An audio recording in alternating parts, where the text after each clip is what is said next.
Ruby. Welcome to Pivot with Griselda. I'm so delighted to have you with me today. Thank you so much for having me, Griselda. Absolutely honored to have Novi Businesswoman of the Year award as well. So thank you for having me today. Okay, wonderful. So, Ruby, everybody knows you're the founder of WUKA, and a lot of people are wondering how you became the founder of such a phenomenal brand. Can you just talk us through the genesis of how it all started? Yeah, I think WUKA is like very much like a combination of, I would say, growing up in Nepal and moving here in the UK. It's a very much like a merge between West and East. I grew up in Nepal and moved here when I was 20. My first period at the age of 12 was very much my mum handing me her oldest sari, cut into small pieces, and gave me like 8 reusable pad out of it, and told me that I have to put it in my underwear whenever I go my period, and then wash them, dry them, and use them in and again. And they are my period product for the rest of my life.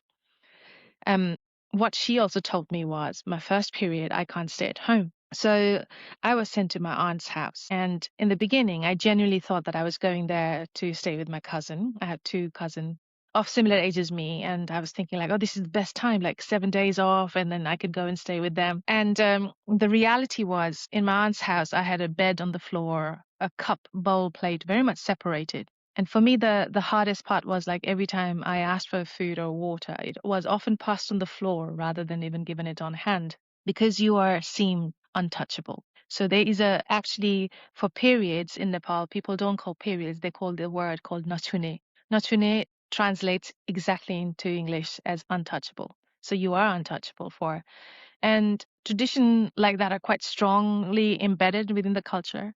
Yes. People don't go to temple, they don't go to funeral, they don't go to wedding when they're on the period. They don't sleep with their husband. They usually sleep on the floor, women and girls, and when they're on the period, because everything they touch will turn into dirty or impure. So that is the culture and tradition that I grew up with. And for me, period product became the most challenging when I went to school, because at school we didn't have proper toilets. You know, thinking back, we literally had a canal and we used to squat in front of canal, and that canal was connected to the boys' canal. And it's very much like if one person is on the period, pretty much the entire school knows that you're on a period, right? And then I think that creates this huge embarrassment around period. When you have to change it, you know, often when you're young, you don't know like how long the pad's going to last. So you didn't have a changing facilities. And slowly, I think that became quite a bit of a burden for me. And I stopped going to school on my period days. And then as I grew up, I learned to manage it, and Yes.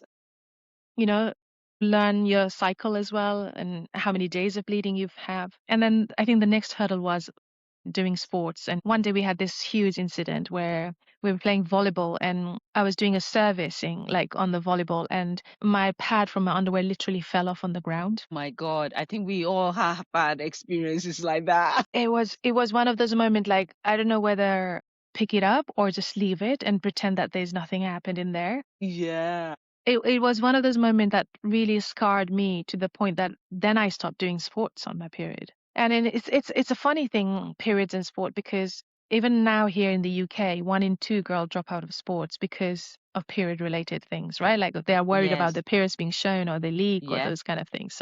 And that was the case back then, like a long time ago. When I moved to UK, I did environmental science, graduates, and really wanted to work in sustainable world and could not find a job for like, I don't know, 18 months. And when you are an immigrant, when you come here, you have got lots of hopes, right? Like you studied in UK university, you're going to find a job quite easily. It was definitely not that case. And I've been in many rooms where like that, I think that was the time when I really felt that there's definitely a discrimination in employment when hiring people. You might be as capable as you are, but if you are not the person of the right color, you know, like chances are you are always falling behind of somebody else. And that's actually something that I felt at that time. And yeah, and then I started doing volunteering work. One of them was Women's Environmental Network. They were talking about sustainable period product. I used sustainable period product growing up. So I said like I will run your campaign. And I think when I was going to school and teaching these young girls about sustainable period product, at that time I realized that when you go to a supermarket, there's no reusable period product in the supermarket. Everything is single use. You throw away within 8 hours of use, send over 200,000 tons of period waste every year to landfill in the UK, right? So I thought somebody's got to do something about it. So took the idea of wearing reusable pad to creating a period underwear in 2017. Oh my God. What a story. Thank you. I mean, there's so many things you've said that I just want to unpack a bit because I can relate to your story of being an immigrant, coming in my 20s, finishing a uni and thinking everything was going to happen much easily, only to find out that actually it's not always the case. But I'm quite curious about your first choice in sustainability. What drove that passion and commitment for the environment? I actually decided in the beginning to study environmental law. And then I had my books, everything arrived, and then I just freaked out. There was so much to learn about law. I was like, I'm definitely not ready. So I rang my university and I said, like, what is the closest subject that I can learn to environmental law? And then they were like, what about environmental science? You can learn geography. And I was like, okay, yeah, I love that whole thing. I think the whole subject matters. I think at that time, David Attenborough, plastic pollution and plastic ocean Yes, movie was at the very peak. And I thought like, oh my God, like we are literally drowning our world in we are. plastic. And I said like, if we don't do it now, who's going to do it? Like next generation will blame us for it. So it was almost like the awakening moment. And my first gig was not period product. It was a food waste project. I used to go teach around kids why not to throw food away. Growing up in Nepal, I always grew up in scarcity of food, right?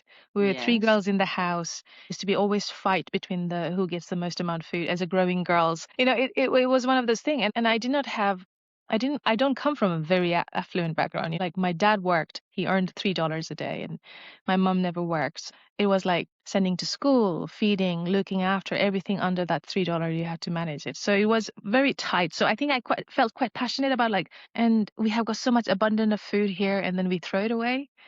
And I Yes. think and I think that was like one of the reason why I really got into like, okay, how can we reduce the amount of food waste that ends up in landfill? And then that was very much the start of like, okay, what else other we can look into sustainability that we are not looking into it.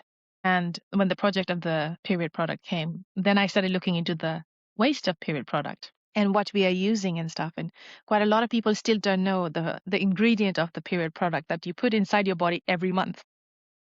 Please tell us, enlighten us what goes into it, because I think a lot of us have just assumed that companies are very responsible and that they're doing the right thing, and that anything you see on the shelf that looks good, packaged beautifully, must be good, ethical, disposed of properly. We actually leave a lot in the hands of the companies. And when you Yes. start to take personal agency and you start to question what's in my food, what's in my clothing, what am I putting on my skin, you really start to be shocked by Yes. just the lack of information, or sometimes the toxicity in the things that we use on our person, on our body. So for anyone listening who doesn't know, male or female, what should you be asking? What should you be knowing about the period products on our shelves that are not WUKA? Yeah. So, first of all, reusable is always better than disposable. That Yes. immediately cuts the amount of product that you would send it to landfill. Um, the second thing is last year there was this big report that came out where they found heavy metal in tampons and pads. Now, again, in the product, when you're using period product, external is always better than internal. Internal is Yes. something you're putting inside and you're letting it stay for 6 to 8 hours, whereas external is it touches just your skin. And then when the report of these tampons containing like heavy metal like lead and cadmium and came out, like everybody freaked out. And then they did this test on like 40, 50 different types of tampons, and they found like the similar kind of results and everything. So as a producer, the tampons and pads manufacturer don't actually have to name every ingredient that goes into the product. So nobody ever have questioned it. And I think as a consumer, I think we should ask our manufacturer what is actually inside the product line by line, because this is going internally into your body. It's being absorbed by the cells within your Yes. uterus, right? So I think every person has a right to know. And I think then when that news came out, everybody got like freaked out. And then I think I went last year actually, I went to this parliament meeting and to find out where this heavy metal is coming from. And it's mostly through pesticides that is used for growing the cotton actually are not all killed or removed when making the product. These products are also made in heavy machineries which still have got high metal content in it, kind of. these are again passed on to the product and stuff. So I think there's so much to unravel in here as to where they're coming Yeah. from. And but what I would say is like safe option is use reusable over disposable, use external product over internal product, or for the safest choice that you can get. Period pants and a menstrual cup, they are a reusable pad. They are like all great options to try. Wow. So as a mom of a young girl, I Yes. am much older, so I think I'm coming to the end of the Yeah. process. She will be starting very soon. And I'm sure there are many women listening who will be going through that journey or have just gone through that journey with their own children. What should we be telling them as that first conversation about that first period? What do you wish parents will be telling their young ones so that we don't have the negative association and Yes. stigma Yes. that we have with period and and the whole menstrual cycle, because it's not an unclean thing. It signifies fertility, strength, life. Yes. Yeah. It's Yeah. Yeah. just a new chapter every month. It's not negative at all if we can find a Absolutely. way to change the narrative around it. The one thing I would say to all the mums of the like girls or parents of the teen girls is like start the conversation as early as possible. I think you don't have to wait till they start their period to talk about period. Put the period product in the visible place so that they know that mother goes through that as well. And then tell them that at any time in the UK, just together with them, there is another 2.5 million or 2.75 million women are having periods. So it's nothing new. It's nothing Yes. not normal. And I think what we need to take that out, one thing I would say is like when they are talking about periods, I would only talk about periods rather than connecting that with sex and babies and all this kind of thing. I think this is one of the Yes. things that creates a lot of embarrassment about like, oh, I don't want to talk about it. Like, but periods does not mean because there is the easy association with the egg and fertility and baby and stuff. And I said, like, you growing up, your body telling you how it's working. If it comes on time, it's everything is fine. If it doesn't come on time, then we need to really look into like the way we live, like what food we eat, the exercise that we do, those kind of things. So I think it's very much like a signal. And I think the earlier the conversation the parents have with the daughter. And one thing I would say is like every parent to read a book. Read a book around period because the way that you experienced your first period is not the same at the moment the girls are experiencing. It's completely different. And you don't remember your first period, right? So it's so far away from your first experience to your daughter's first experience. The culture had changed. So just try and read book, learn what are the change that is happening in the environment, not just in the body kind of way. So just so that you have a better understanding. And then Yes. tell them about your hormones. Because most of the time when your daughter is going through puberty, the chances of you are going to perimenopause is very high, Hi. right?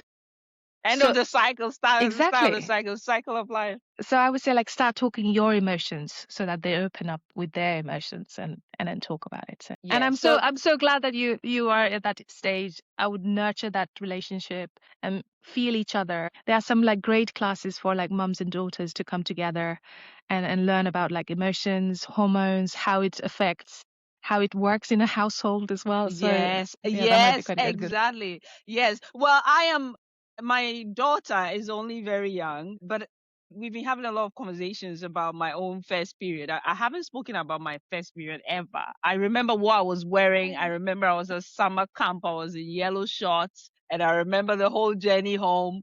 I mean, it's baked into my memory, and I had to dig back and tell her the story of that first moment, what it means in our culture. So I also grew up in culture where becoming a woman or having your first period was seen as a very positive thing, and there was Yes. actually a party, a Oh yes, celebration, yeah, yeah. Period party. a Nice. beer party around that. So it wasn't perceived as a negative thing at all. So I'm hoping that I'm passing on all that positivity to my daughter as well to start her journey. And hopefully, I think the more kids are empowered and positive about the whole experience, the more they'll be able to find ways to carry on to Yeah. still do the things they love Yeah. despite going through that monthly. And I So think it's very important to involve dads into the conversation as well yes, and yes, boys into the conversation. I think that's where we see slightly distant is like all the responsibility falls on mother. We should yes, have like more dads talk about because it's a bond between a daughter and a dad as well, right? Like, and then they will never forget that first period or any moment when the dad was very supportive of them when they were in the Yes. period, right? Like, and I think we got to nurture that relationship as well. Yes. So in my house, my husband is actually an obstetrics doctor. So Yes, he knows much more easier. about the woman's body than I do. So that side is covered. And my kids are so close that my son is also, Okay. he's in on it, even though he doesn't want to know. He's been forced to hear about us talking about periods. So I that's love it. really all positive. Now, Ruby, I want to talk about starting off as an environmentalist and making that first pivot into femtech. Talk us through that, because you've talked about so many things that I think will be a lot of people relate to when it comes to career choices, wanting to do one thing and having to do a few pivots, not doing law, doing environmental science, and then finding out that actually there are no opportunities, and as a result of volunteering. If you can talk us through that, that would be wonderful. Yeah, quite a lot of changes, and I think sharp changes. Falling into the business is completely, I never ever even dreamt of. I never thought I would be a businesswoman and run a company and hire people and all this kind of things. For me, the very moment that I really thought that I could make a difference was when I started seeing like such a big stats around sustainable period product, sustainability and a disposable world. So I started this as a project. I thought like I'm gonna throw my idea into Kickstarter, and Kickstarter was something at that time very big and growing, and it still is very big and growing. It's like you throw your dream into it and then see if people really get inspired and then they back you up. And I did the same kind of thing and launched this Kickstarter campaign. One video, I said who I am, why am I doing this, and what is the product that I've got, without knowing any single person about like to fund me or anything like that, right? This was completely in the wild, just throwing it. After 21 days, I think we had 120 people who thought the idea was great and who believed in what we were doing, and they funded us £7,000 at that time. So that was like my career break, like the most pivotal moment, I would say, is like then I did not know anything about where I'm going to source the product, logistics, marketing, PR, brand, nothing, right? Like I'm just completely running in this wild of like, okay, now I've got £7,000. My focus was like, make the underwear, send it out to the customer. And then in the process, I was just thinking like, make the underwear, send it out to the customer, nothing, think about nothing else. And Googled underwear manufacturer. A couple of came in Poland, a couple came in Wales, and a couple of came in China. So in the Wales one, I actually went myself and made some prototype. We made, I think, 30 odd. Then I went to China and I called the Chinese people and I said like, look, I'm going to send you a sample. Can you tell me the price and everything? The Wales was coming around 18, £19 for one pair of underwear to make here in the UK. But I had to source all the fabric, this, that, the other. They would just make it. And then in the China one, I sent one of the sample made in Wales, and they sent me back 100 times better than what I sent the sample. It was just like beautiful underwear. And I was like, oh my God, like I made this. and then so I and obviously price does not compare because they are leading in Yes. manufacturing and Okay. stuff. So made my first 3,000 pair of underwear, and my mission was just sell them. Like there's 112 people waiting for them. Once they are finished, then I will go and talk to other people if they would be interested in buying. So in the meantime, I was making like a Shopify website and putting one product up there, and that's it. But this was November, December kind of time. Then came March, April, and then somebody rang me up because I went to the BBC Counties Radio and I said, like, look, I'm doing this project. I would love if you can spread the word. And they asked me to come. And I had like literally 1 minute, 30-second slot to say what I'm doing, why I'm doing. And half of the time they took it talking about Nepal and Chobudi and like the Nachune practice and stuff. Yes. The other half minute I had was I had to talk about this product, right, that I had created. Next day, I got a call from this syndicate news to say, like, oh, we heard you on the radio. We would love to do a cover story. Knowing nothing about PR or anything, I just was like walking the dog and having a conversation. Within a week, we are everywhere in news. The UK's first period underwear is here. Would you buy it? And we sold out the first batch of production My within that God. day. Sold out this. Then I placed another order, and within another week, I sold out that as well. So it took me all the way to September, October to actually physically sell any underwear from the website. Otherwise, I was completely sold out all the time.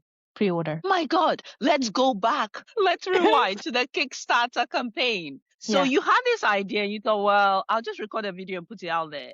Yeah. And that's the first step you took that I Yes. think a lot of people overanalyze and overthink Yes. it Yeah. Yeah. because Yeah. they Yeah. think That you you need have to to have a have business a plan. prototype and everything in place before they No. jump. No. You Literally, just I had tested it. one underwear sewed at home in my hand, and I said, like, obviously I did try the product with my old underwear. I made it and prototype and stuff, and I tried it, so I knew the product would work. So I carried one of the nicest one of the underwear that I stitched, and I showed them, like, this is the underwear, this is how it's going to look like, this is how it works, etc., kind of way. And then that's it. Like, and I think this is the challenge with, like, This you don't need business plan, you don't need to it's a think too huge much. lesson. Test it. People will love it, support it. People don't love it, then it's you pivot it.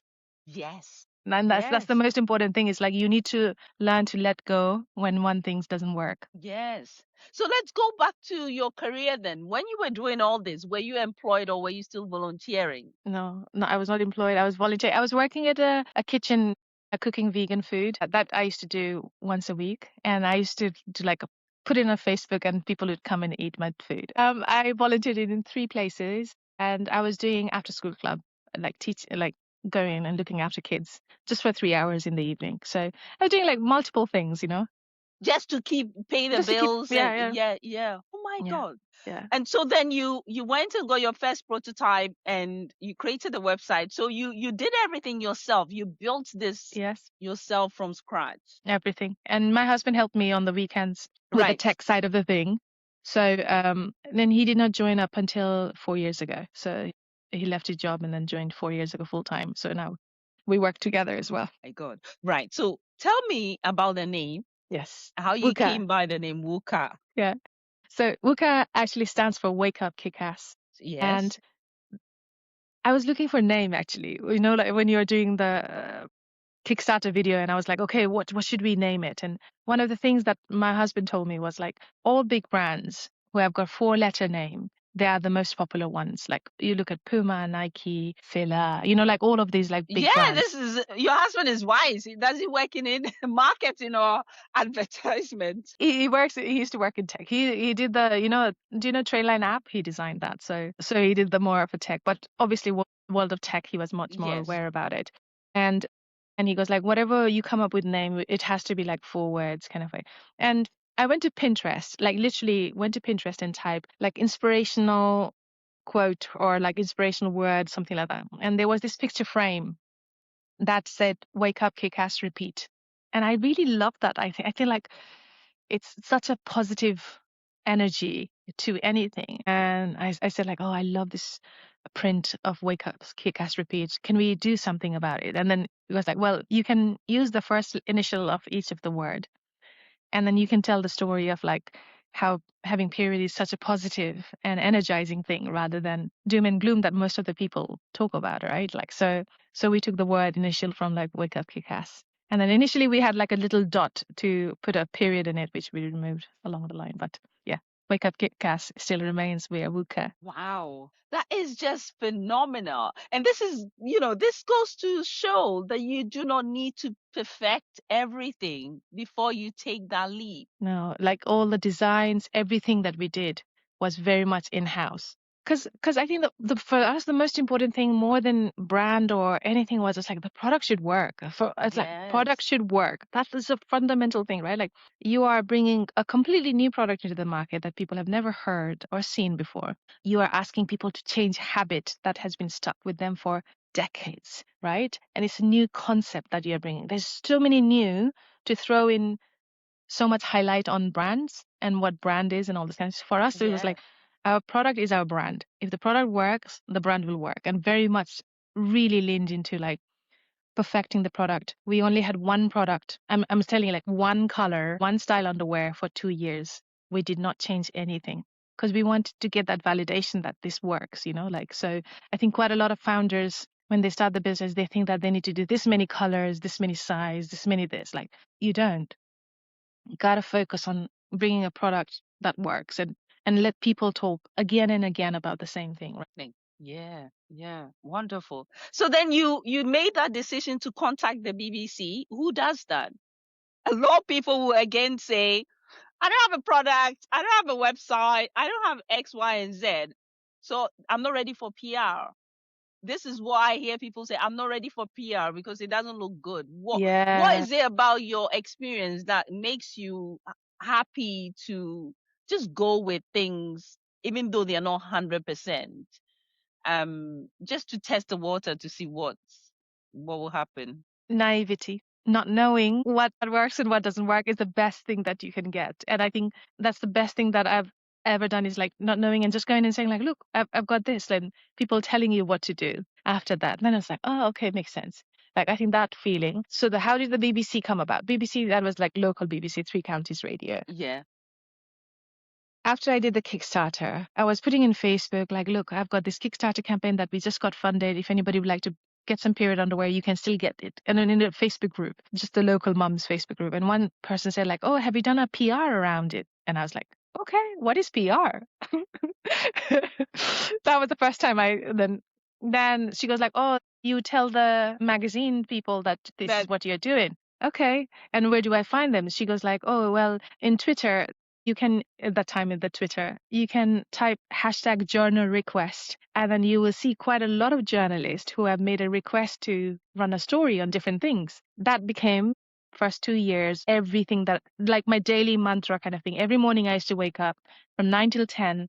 I used to look at journal requests. What is relevant story that people are asking on my category? And I used to email them. And then yes, that became like a thing. And I still reach out to journalists myself, and I say like, yes, this is yes. who I am. I've just won a Novi Business Award. Would you be able to run the story? My God. And it's one of those things, like you have to continuously keep on doing it. Journalists change. They change the different category, different magazines and stuff as well. So they don't know you. They can't remember you. Like, so you have to constantly remind them who you That are, you what you do. exist. Yeah, that you And exist. all the PR I've had for my own business as well has come off relationships.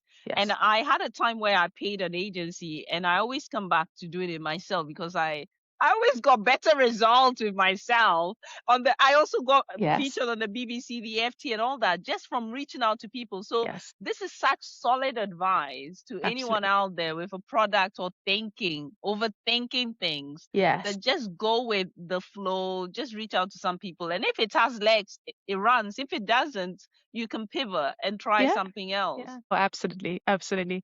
Um, and I think that continuous, like asking, like the power of asking is such a big thing. Yes. So I would always say like, don't be embarrassed. Just go. And the worst they can say is like, no, that's it. Right? Yeah. Yeah. So Ruby, you've been doing this, trying to change behavior, change the narrative around stigma and period products and the whole menstrual cycle. And then being a female founder, what are some of the challenges you've faced and that you've managed to overcome? Gosh, quite a lot. Like my early days, I remember like early days, I'm saying this, but this is like just 2 to 3 years ago. First few years, I was just like head down, just trying to get this over the line. And whenever I used to walk into a room, especially around the world of investors, I would say, this is something that cliche I used to find all the time. I used to walk in and I used to introduce like who I am, what I do. The first pretty much every reaction for every person is like, oh, this is a product that would be great for like countries like in Africa and Asia. What do you think about that? And I was like, I said like, why do you say that? Say that. Like, Yeah. because they think that reusable product is not built for Western country. People don't wear and wash and use it. Like this is like very such a We are so stigma around. Like, advanced. We just I chuck know, everything in the I know, bin. exactly. That's exactly.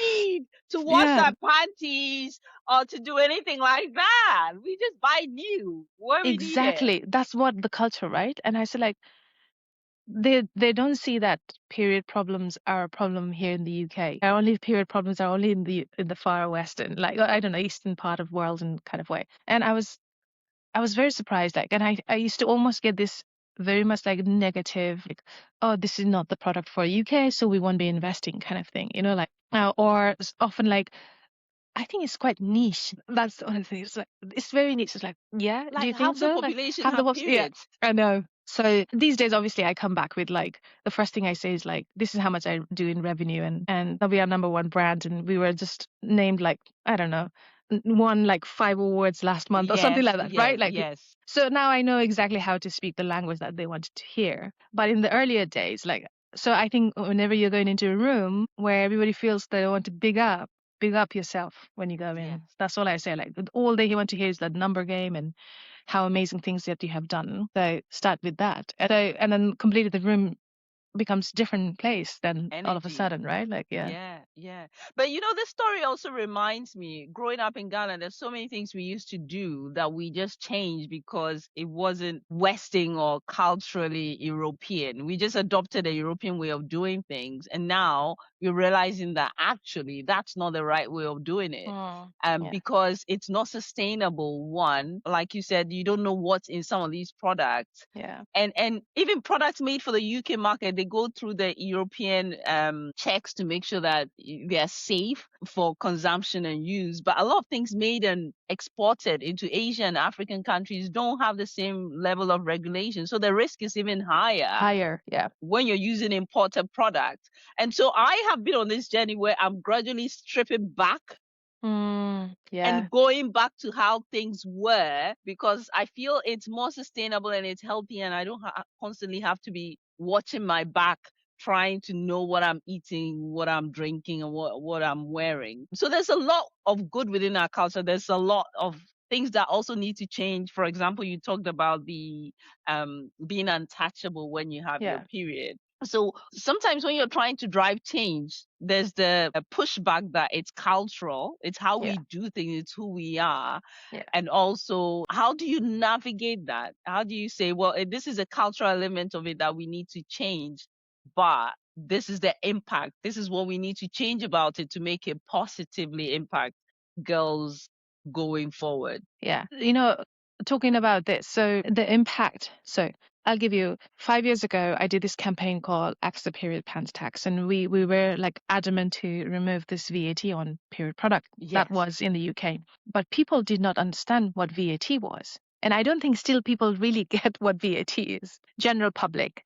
So I went on a mission to like educate people. Like whenever you pay a VAT on a product to a business, actually the VAT, we actually give it back to the government. And then the government then deploys it to the different kind of projects that's happening. So we used to say like, we don't take the VAT, the government is taking the VAT. So I had to explain people that why as a woman do you have to pay VAT to the government to have your period? That's absolutely absurd kind of way. So Yes. I started really telling the story of like the impact was like, you should not pay the government to have periods. So let's remove that kind of way. And it took me 5 years. And there are quite a lot of different things to shift that cultural mindset. And I think one of them is like, we did not have, and we still don't have many women in policy and power in politics, right? Yes. If you write to a male member of parliament and say, like, I'm doing this because we don't think women should pay to bleed. So reusable products are much better and sustainable. Why is reusable tax is 20 and disposable is 0% at that time as well? So I was writing all of this, but I realized that that member of parliament have never been into a period product aisle to actually see what are the products and what are the things, like what is innovation that is happening. Like they don't know, they genuinely don't have clue. And I think there are quite a lot of cultural shift that needs to happen. Either putting women in power, Yes. especially around decision around like women's health, bodies, products that we use, kind of way, making a regulatory like thing. Like if there news and a story about like certain brands having chemical in the product, close them down or ask them to change the Yes. product, the ingredient Yes. and everything, right? Like Yes. so I think it's more about that. And I think it comes from like people of experience as well. When it comes to like the cultural nuances, I think it comes within. I always say this change comes within. We have to start ourselves Yes. and tell our younger generation. We have to question to our older generation, say like, look, what you did at that time might be good, but not for the right time. My great grandparents stayed away when they were on their period because they did not have a period product to use. Yes. So they used to Yes. walk around bleeding. So my grandfather said, like, go and sit somewhere else. And that was the thing, like, go and sit somewhere else became like this concept of like completely untouchable. And I think it's not the case now. So I think there's quite a lot of things that we can do, quite a lot of the things the government at the level of the government can do. But after 5 years, we got the VAT removed. There's no VAT on period underwear. And I feel absolutely amazing because we were able to lead that, into the progress. And in Austria this year actually removed the VAT on all period products as well. So it's happening everywhere, all around the world, the Yes, ripple effect. yes, yes. It's a whole movement also It around is. pink tax as well. Yes, yes.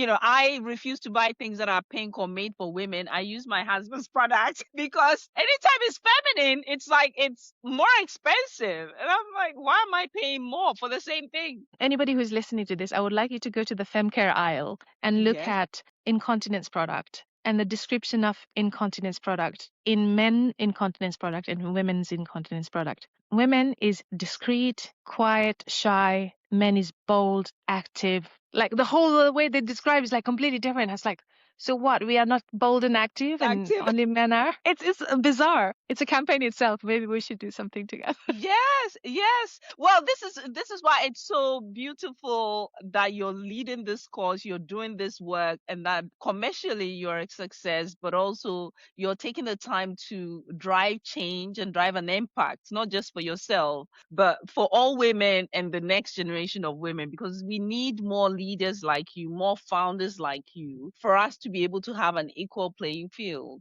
Yeah, We don't need 1 in 3 girls not doing sport yeah. just That's because of something that happens every month, because it has a knock-on effect on your quality of life and your absolutely. prospect after that. You're losing almost a decade not being active once the girls drop out of sports, right? Like a Yes. decade of not doing exercise or playing a sports game that is like socially Yes. quite like sensible thing, like like meeting It's part friends of and going and life. yeah, yeah, it's part of Yes. life. Yes. Yeah. Yes. I was also Exactly. actually just yesterday I was listening to a radio where they were saying that people who take part in cultural activity and arts live longer Of and have course. less mental health problem than people who don't take. Like regardless of where you are born, whether you are in a rich family or poor family, but that engagement in that social activity and arts is like such an important thing. Yes. So, Ruby, let's go back to your own growth as a leader. So, you started off volunteering, not intending to run a business.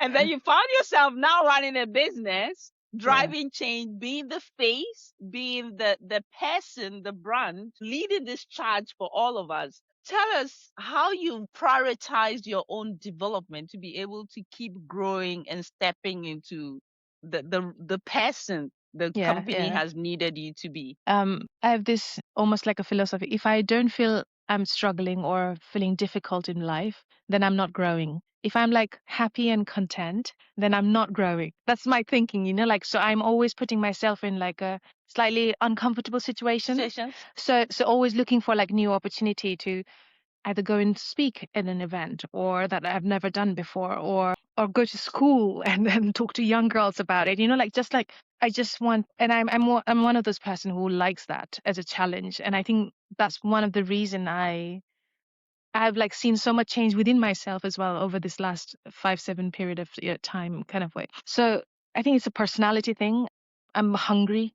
I'm hungry for I don't know, everything. I want WUKA to be a successful business and I want to make money and like everything that my parents and I see women think that they can't do. I wanted to make it happen. And then if I can do it, I can tell everybody that if I can do it, somebody who have got zero background in business, not done anything, come from as an immigrant kid, like never had a parents who were in that business world and have that mind, but you can completely come and learn completely new thing in a new setting and you can make it happen. So I think it's almost like a challenge to myself and it's a mindset I would say and I would continuously like to be challenged and learn and grow. And I think for me running the business the hardest part is like hiring people and creating a culture within the company. And then recently I realized that it's not me who sets the culture, it's the people who come and they set the culture, right? So I'm actually now giving that responsibility to the people who are coming in to say like you are the one who will set the culture and how you want to be seen and how you want to work together Yes. rather than me telling you how things are done. And I Yes. think, and this is like forever evolving, like the new theory. And because I never grew up working in any office setting, so I actually don't know. I was going to ask you that. Yeah. You've not had a job, like a proper job No, before. no, like never sat in a meeting. My first meeting with like 3 people were like, okay, this is our first meeting. This is how meeting is done. Like it was a strange, but these days I do more meetings than I should. I should cut it down. Yeah. But is there something to do with your approach to life, just being positive and being able to shake off a failure? Because some people really see failure as a personal slight. They don't want to push themselves out there because they're scared of failure or the embarrassment that comes from failing. But you don't seem to attach too much to any one thing. You're going with the flow and correcting course as you're going. You seem to have a high appetite to risk in that sense. I share failures, and I think that's how I get away with it. And I share the bad things that has happened and when things are not right as well. But I think you need to surround yourself in a community. And I think this is Yes. something that I've learned is like you cannot share your failures to the entire world because they No. won't get the context and they won't know what you're doing. But Yes. you can share failures among a small group of people that you have found as a community. And for me, it has been like the Novi Awards and the small team, like like all of the people that I met, or by Women Built group. It's like a founder who understand where you're coming Yes. from, and you can say one sentence and they will understand it, and without a judgment, they'll be like, I've been there, it'll shall pass. Those kind of moments. Yes. I Yes. think I think you gotta be able to share those failures as well, and then yeah, and own it. Like honestly, this is something is like every failure in my life is my failure. Like I take that ownership, and I think you need to be able to take that ownership. And I talk with the team as well. Like sometimes campaign doesn't go right or something happens. I take the blame because maybe I did not communicate, and I share that with the team. And then the team Yes. then takes their own ownership. Like maybe this was my fault in my part, kind of way. So it teaches this culture of ownership, and it's something that I've learned in the last year or so. Like, and again, this is all part of the learning. Read book, take a chapter from it, come and implement in the workplace, and then see how that works. It's a small team. People are agile, and I think this is one thing we say is like, you're coming to a startup world. Things will change from today to tomorrow. So Yes. you have to have that mindset. So you talked about you've had lots of failures. For anyone listening to understand that you're human just like us, tell us the biggest failure you faced and how you bounced back from it. My first failure was I ordered 5,000 wrong box to parts ship the product to my customer. And this means that I had to pay every time I had to send a product to a customer, I paid £2 extra. Every time you did that, you felt the pain of it. I was like, then my shipping cost went like so high, Right. Yeah. right? And then, but also then I ended up with that same packaging. I had to replace another order of packaging, but with that same wrong size box, I sat in my warehouse for another 3 years. So it took me 3 years to shift that. So it was a big investment. Like, at that time, Yeah. I started with £7,000 and I placed an order for £10,000 worth of packaging. And I was like, whoa, so that was one thing. Check your last invoice and your proof of purchase always very clearly of the dimension of everything that you do. I think I failed many times in hiring people, and I don't think I'm very good at hiring people. Because I hire people through like instinct, and like when people come to me and say like, oh, I'm looking for a job and I love your brand and all this kind of thing, and I'm like, oh, I love you too, and I've hired them, right? Like, and I was like, come work with me, like it'll be fine, we'll figure this out, We'll be best friends. we'll be best friends. And then you realize that, okay, things are very different kind of way, and failed many times. So, and then it's a big cost, like hiring the wrong person. Yes, it And is. It can set you back. learned the very hard way. And yeah, so for those kind of moments these days, I do contract first, get to know each other for a Yes. bit, and then if we both really enjoy, and then this comes from both ways, the other Yes. person needs to love to work together with you as well. And I think and sometimes quite a lot of people are afraid to say when they're not happy in the job and stick in Yes. the job for a really long period of time, and you can feel it, but because they haven't said it, you haven't done anything about it, so I think that should be an open dialogue of like, because you should enjoy coming to work. And I think Yes. that's what Yeah. it is, like every Yes. every Monday you should be like, yeah, like, this is another day, I'm gonna smash it kind of feeling. And that's what I love doing my job, what I do, right? Like, so, and I want people who come in and work with us to feel the same way. Yes, I think for anyone running a business, that's probably the biggest lesson that, well, you can learn it so many times, but it always comes back and bites you because you rely so much on your instinct and your feel for people rather than going with data. It's not hiring people is only data driven to a point, Yes. but after a while, you really have to base it on gut feeling. Okay, so I wanted to take a minute to talk about what's next for WUKA. It sounds like you're filled with energy and enthusiasm, and the sky is the limit. So for anyone listening, wondering, so what's next? What's the next 5 years going to look like? And can you just give us a bit of an insight into what you're planning so we can You be know, part of the journey? in my early days, whenever I used to have an interview, they used to ask me, so like, where do you see Wuka in like 5 years kind of time? And I used to be like, I want to be a household name, like Colgate, and I don't know, like what is the other Head and Shoulder, and like like you don't go for shampoo, like I want to be a household name, and I used to say that, and 5 years in, and I'm like, oh God, like nobody knows about us, like or maybe like I don't know, 500,000, 1 million people might have heard, and no, Yeah, you've and achieved that. and and I feel like, okay, then I started looking into numbers. There are like 14 million people who have periods in the UK right now. Like it's Yes. like right.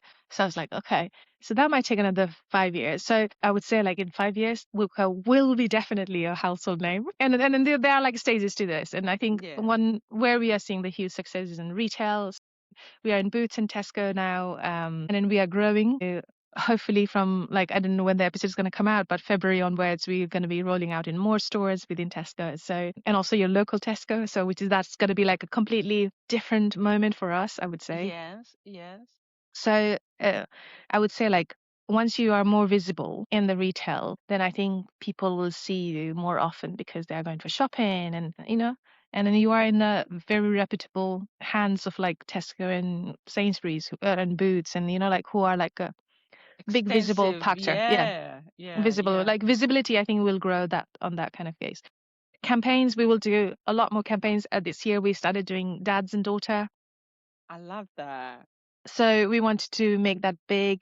This year we will also do more period pool parties. This is a part of our DNA. We want every Yes. girl to be active, but also like really embrace their period and think this is a part of a growing and a fun thing to have rather than a burden. So really trying to change that language around like first period experience. Yes. I'd love to be part of the period pool parties. Yeah, you should come with your daughter. It's such a Yes, like I a will. great space. Yeah, yeah. So Yes.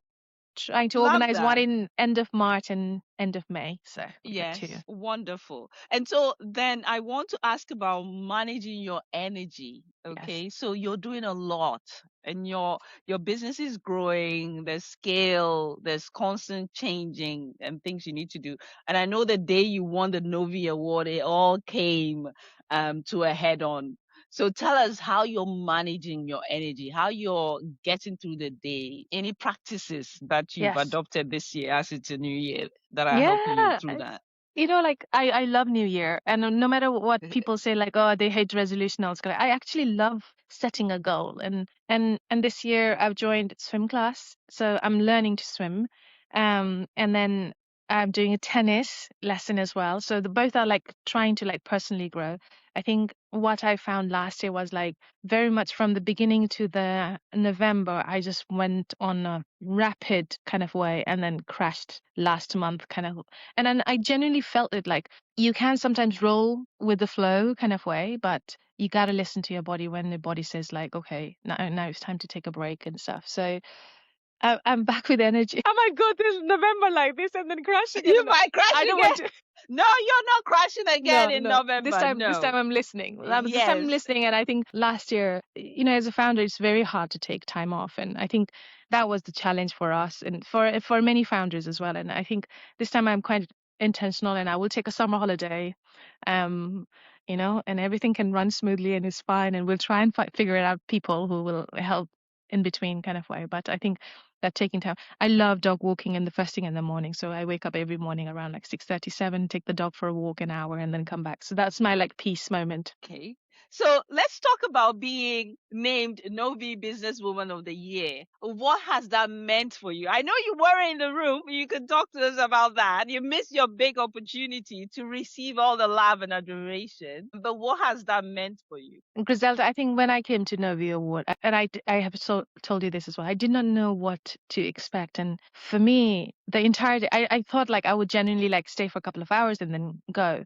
I stayed for every talk and panel event that you had because I thought like, wow, this is quite fascinating. Like never ever thought that in an award I would get to come and learn something, but also not learn for myself, but for wish I had my team around because I think there are some of the people, and sometimes, you need somebody else to tell people to really get it. I can't Yes. influence it. And I think like those are the moment I feel like, okay, maybe I should have taken some of my team members because they got to listen this and how can we implement this in our workplace, that kind of thing. So the whole event was absolutely incredible. I love the community and the WhatsApp, the energy in it that we have got created. I think that was incredible as well. So it means a lot. The award itself, me not missing, actually have taught a lot of lesson to other award people as well because I generally went after that award to a few other places and they all had read my LinkedIn post and then they actually implemented some of the changes.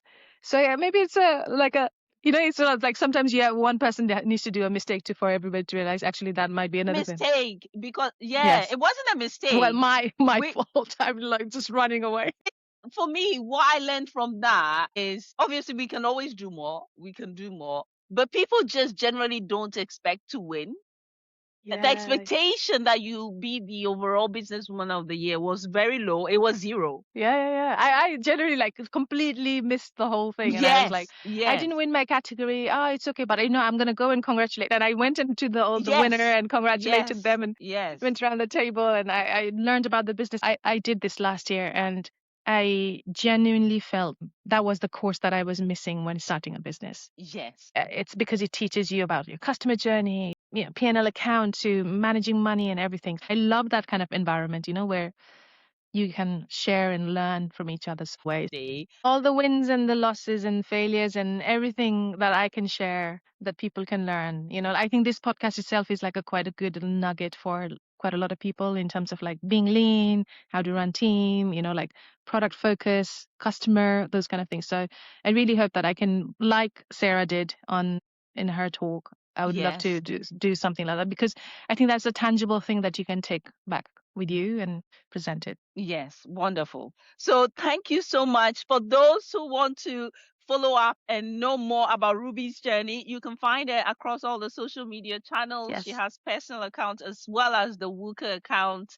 And if Yes. you have a daughter who is about to have her period or has her period, or you yourself are having your period, you know where to go. WUKA is doing an amazing job. And sometimes we Thank you. just need to vote with our pockets and our feet so that the female founders were driving change, not just creating products, but driving change, societal Always. change can be supported because that's how we all win and no one gets left behind.